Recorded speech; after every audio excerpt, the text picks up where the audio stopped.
What's up and welcome back. I'm John Stark, MacTheMovieGuy.com, your favorite blind film critic. And I this is another anniversary. It's technically from 2024 when it hit its 20th anniversary, bleeding it over into 2025. Going to do this for a little bit.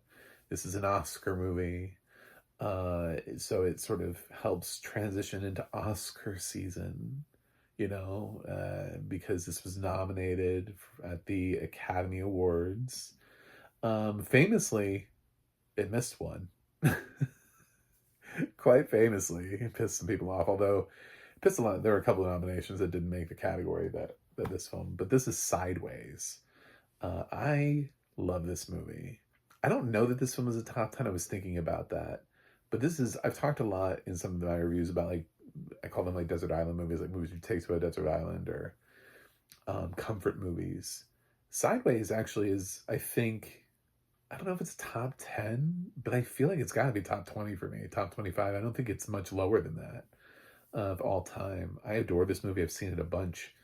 And it was nice rewatching this again. I noticed got it on sale in the iTunes store with audio descriptions, so that way I was able to get it. It's sad when I own a movie on DVD, but the DVD doesn't have audio descriptions, so I have to then fucking buy it again. Like, that's my life now. Thanks. It's like the blind tax. But it's directed by Alexander Payne, written and directed by Alexander Payne, I should say. Stars Paul Giamatti, Thomas Hayden Church, Virginia Madsen, and Sandra Oh. And it's centers around Giamatti's character. He was not nominated for an Academy Award, which is mind-blowing. I have a little story about Sideways too, which I'll say in a second. But and Thomas Hayden Church and Sandra and Virginia Madsen were nominated. Not Sandra Oh. They were both nominated that year. And yeah, Giamatti, weird. So he's sort of this sort of sad writer. Like, from the beginning, he's kind of like a lovable oaf, a little bit, like not quite a clean kempt. And Payne sort of shows him as being this deeply flawed individual. He's like running late, and then we watch him like sit on the toilet and read a book. He's terrible at parking cars, which I love the audio description brought up, by the way. And he cannot park a car to save his life.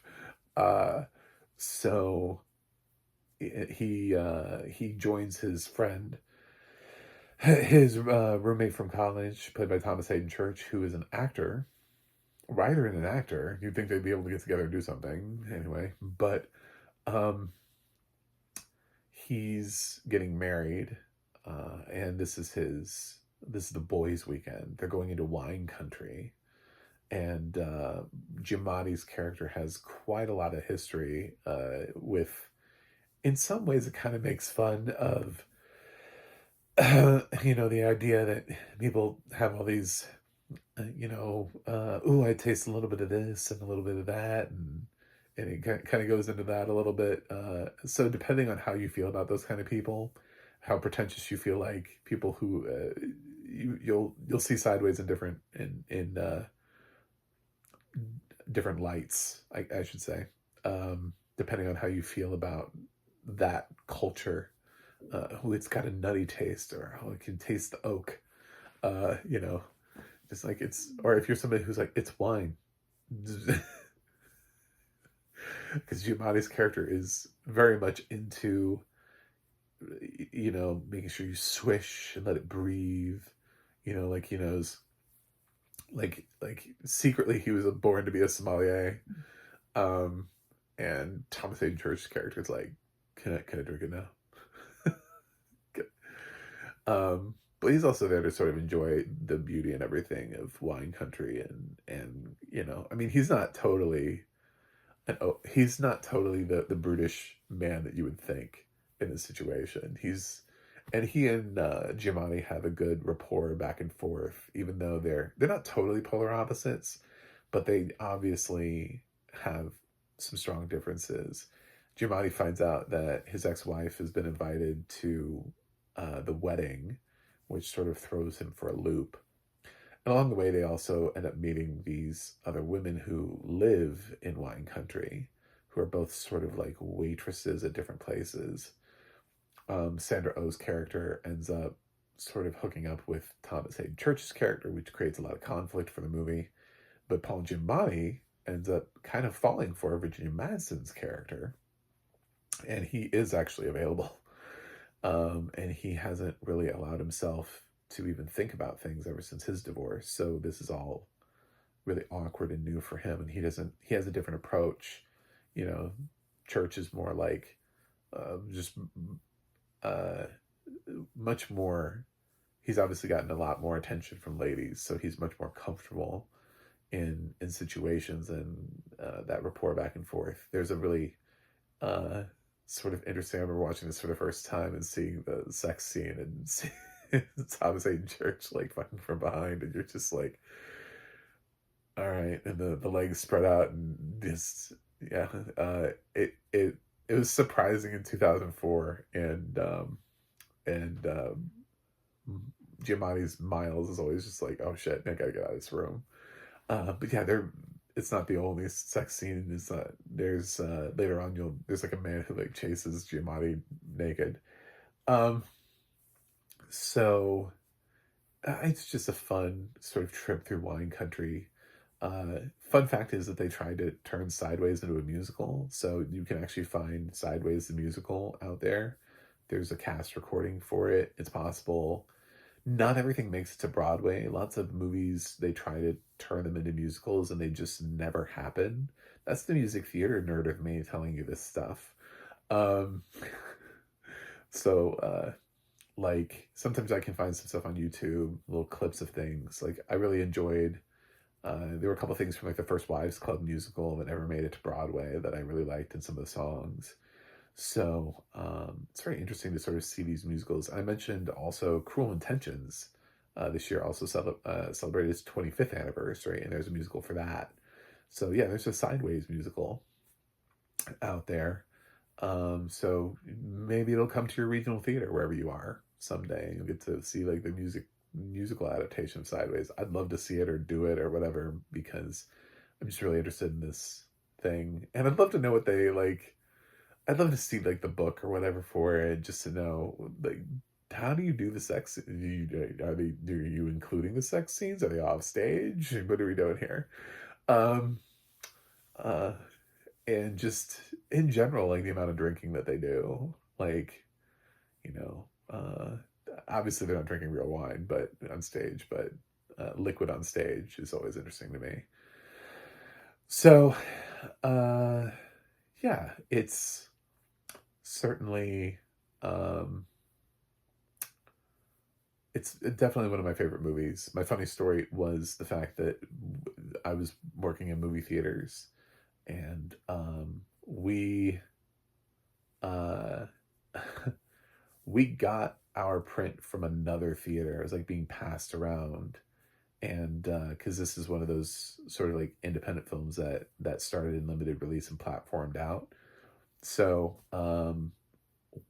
I got paid to drive like 2 hours to pick up the print from another theater, because like they were closing it and then we were opening it the next day.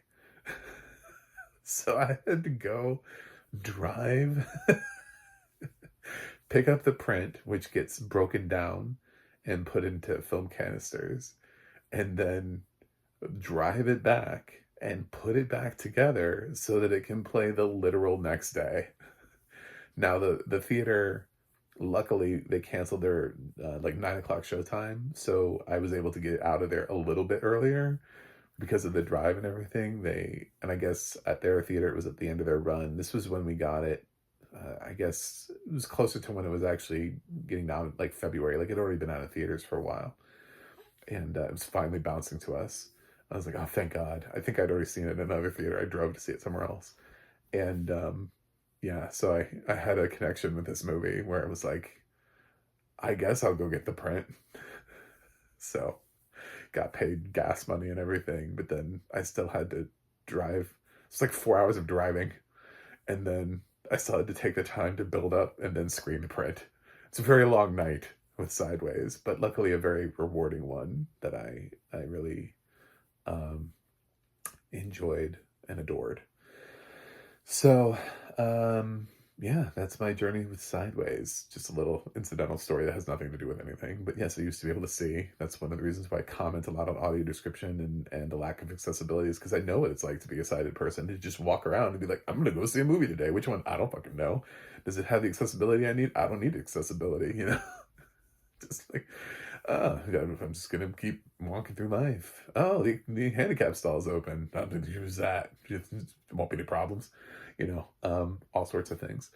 So, yeah, I was there. I get it. You don't think about accessibility that you don't need. Well, I need the accessibility, and so now I'm trying to tell you about it so that we can all enjoy things together. And I like Sideways, love Sideways. I even remember, the funny thing is I even know what I've seen the movie so many times. I remember what the DVD cover looks like. It's like green. Like, I think it had one of those cardboard sleeves, and I kept the cardboard sleeve, so I didn't even keep just like the case. I kept the little sleeve that went over it. Anyway, all this stuff. I have a very deep appreciation for this movie, and I hope you do too. So, congratulations, Sideways. Yes, Paul Giamatti should have been nominated, but so should have Jim Carrey. And I mentioned that in Jim Carrey's review too, because I also reviewed Eternal Sunshine. Is that I even really love Kevin Kline and DeLovely. Like, this was a really tough year for fitting people into a Best Actor race. This is when I hate, like, the five. You know what I'm saying? Like, it's the five. It's like, can we nominate more? What happens when there are more than five great performances that are going to stand the test of time? Because people remember Paul Giamatti's performance. People remember Jim Carrey's performance. I don't know if people remember Kevin Kline's, but I do. But these are performances that have really stood time. And sometimes Oscars tend to nominate people who it's like, oh, that's cool for 2004. But then 20 years later, people are like, what was that movie? I think I remember that movie being good. So yeah, Sideways has definitely stood the test of time. And as we head into Oscar season and we're looking at, well, what's going to be nominated this year? What's going to win? Who's going to win? Who's going to be nominated? Is so-and-so going to get nominated for the first time? It's really interesting to look back on Sideways and see that this was the first nomination for both Thomas Hayden Church and Virginia Madsen, but unfortunately couldn't carry the film's star, Giamatti, to his first nomination. Very disappointing. Anyway, thanks for joining me on this journey through wine country. I'm going to give Sideways an A+, one of my favorite films of all time. So I will love being here. Thanks for watching. I'll see you guys on the other side.